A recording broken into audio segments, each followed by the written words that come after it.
Students, exercise 5.2 का question number 1। आप Euclid के पांचवी अभिधारणा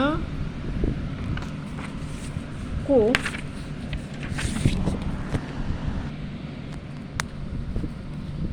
किस प्रकार लिखेंगे, थोड़ा सा ब्लर हो रहा है, ताकि वह सरलता से समझी जा सके। यूक्लिड की पांचवी अभिधारणा है ये, ठीक है। ये इंपॉर्टेंट है, मैंने आपको समझाई नहीं थी, मैंने कहा बाद में समझाऊंगी होती क्या है ये। यदि एल और एम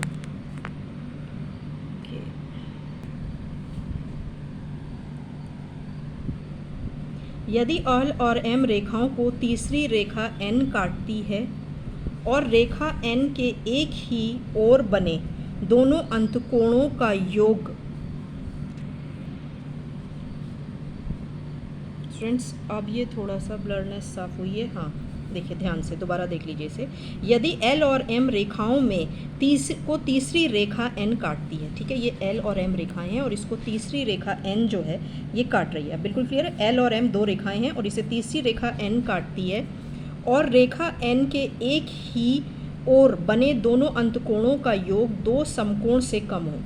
एक ही ओर बने कोणों का जो योग है, इस तरफ आप देखिए, है ना, ये वाला तो आपको ऐसे करके ऐसे देखेंगे तो ऑब्ट्यूज एंगल 90 डिग्री से बड़ा लग रहा है, लेकिन ये दोनों क्या है, झुके हुए हैं, तो 90 से कम है, यानी दोनों का जो योग होगा क्या होगा, 180 से कम होगा। तो एल और एम बढ़ने पर उसी ओर मिलेंगे जिस ओर के कोणों का योग दो समकोणों से कम होगा।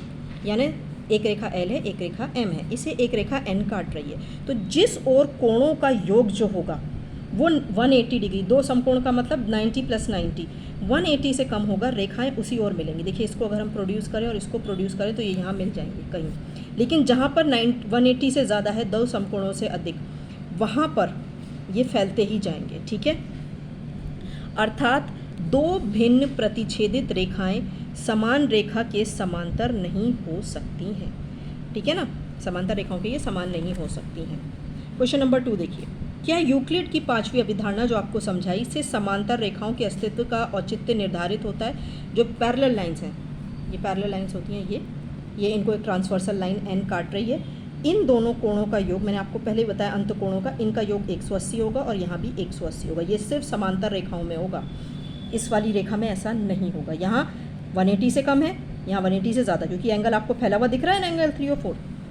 तो इसका एक्सप्लेनेशन है, यदि एल और एम दो रेखाओं को तीसरी रेखा एन काटती है और एन के एक ही ओर बने अंतकोण एंगल 1 और 2 का योग दो समकोण हो, तो एल और एम रेखा एन के एक तरफ नहीं मिलेंगी।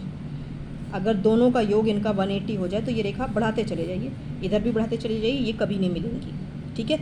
जब एंगल 1 + एंगल 2 180 है तो एन रेखा कि दूसरी ओर बने अंतकोण 3 और 4 का योग भी 180 होगा, तब रेखाएं एल और एम रेखा एन के दूसरी ओर भी नहीं मिलेंगी, ना इस तरफ मिलेंगी और ना ये इस तरफ मिलेंगी, यानी ये समांतर रहेंगी, इनके बीच की दूरी सदैव बराबर रहेगी। इस केस में दूरी सदैव बराबर नहीं रही थी, यहाँ क्या हो रही है, दूरी घटती चली जा रही है।